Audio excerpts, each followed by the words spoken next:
Oh, what's up? I didn't know you guys were here.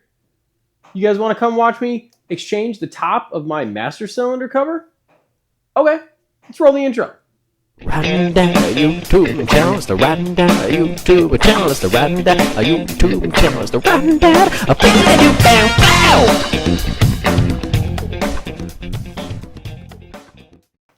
All right, so I don't know if you guys noticed, I'm wearing a hat. I've seen a lot of people on YouTube do this lately with their Rode wireless mic.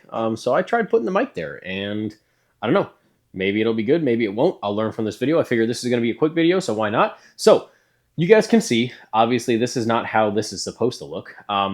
Ever since I have changed the front brake line, not cable, line, and put it all back together, I have experienced a very slow leak when the bars are tilted to the right. It leaks down this way. It winds up leaking into the, which as you can imagine sucks, into the area where the throttle is, and then down into where this is as well. So I ordered a new part, taped everything up with shop towels for the time being, and this is a part I ordered from Drag Special, or not Drag Special, actually it is a Drag Specialties part, but I ordered it from Dennis Kirk. It was like 35 bucks. I was originally just going to order a new, I don't know if you would call this a gasket, whatever this bottom rubber kind of sealing plate is. I was going to order just a new one of these, but I figured chrome would kind of look cool. I got some chrome levers that is going to be on a future video as well. So let me go ahead and just replace the whole top. The other thing I will say is the negative about this is it doesn't tell you what brake fluid to use. This is .4. Just take special note. Remember, you can always consult your owner's manual or Google it if you really don't remember. But the really cool thing about this is that we don't even have to worry about cleaning this up, which is going to be really nice. So I'm going to move you guys as close to I can. Unfortunately, you're as high as you can go. I'm going to try to angle you at least a little bit better so you can kind of see there. We're going to unscrew the two screws, Phillips head screws that are in there, put them in this, take the top cover and gasket out, throw it away. Put this back in. First, we're going to make sure that all of the brake fluid is cleaned off from around the top lip area of it. For those of you who don't know, brake fluid is super corrosive. You don't want it on any kind of paint. You don't want it on skin. You just don't want it anywhere. So I'm actually going to wear gloves just to make this easier. That way I don't have to worry about scrubbing my hands a million times afterwards. After this all is said and done, we're going to take the tape and the paper off. And I can already see, unfortunately, where it's like in the paper, which is just... It's crazy how much this has been leaking. It's stupid.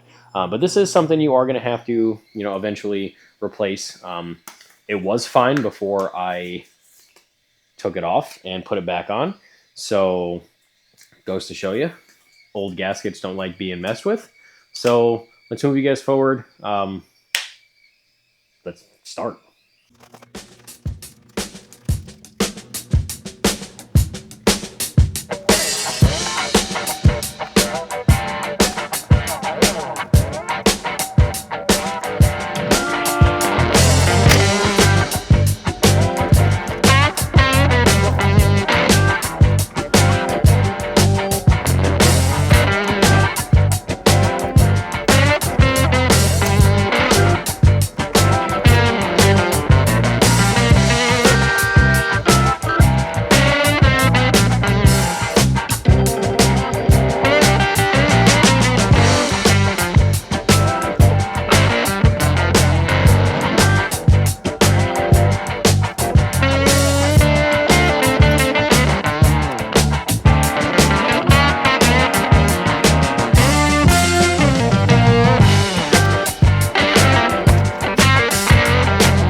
All right, so I'm not sure what happened, but my SD, well, I am sure what happened. My SD card completely filled up. I'm not sure why, because I've been deleting everything, and the only thing that was on it was this singular video, so I have to figure that out, but I'm back. Yeah, I don't know what I was talking about, what I was in the middle of saying. I am confused and frustrated with the SD card situation that's going on, but either way, hey, this is done. We got to do chrome mirrors. Gonna flip them upside down, probably go with the full aesthetic of the bike, do a couple other things. Like I said, gold, or not gold, that would be stupid. Chrome levers are coming soon in either the next video or one of the next videos pretty soon. I think I was talking about I put some degreaser on a rag and clean it up. I'm going to go over probably again in a day or two with degreaser. Just make sure I absolutely got all of the brake fluid off of there that exists. The weird thing about brake fluid is that it never leaves. It's almost like glitter. Like it's hard to completely remove. It's got like such an oily consistency that it's hard to like really get away. It's annoying. It's super annoying. I hate doing brake stuff because of that. But yeah, so like this video, please. I really would appreciate it. It would really help out the channel. I'm going to move away from that because that makes my face like half hidden, and that's stupid. Like the video, make sure you turn on post notifications. You can't turn on post notifications if you're not subscribed, so make sure you are subscribed to the Ride and Dad YouTube channel. It's the best channel on YouTube. I might be a little biased, but I have had people confirm. It's recommended by 9 out of 10 dentists. Thank you guys very much for watching. Instagram, TikTok, coupon codes for Tucker Speed, affiliate links, all that jazz in the description. All the links to the playlist of all my current single bike and all my past bikes, all in the description as well. The link for this kit will be in the description as well. Thank you guys very much for watching, and until the next time, ride safe, have fun, Dad out.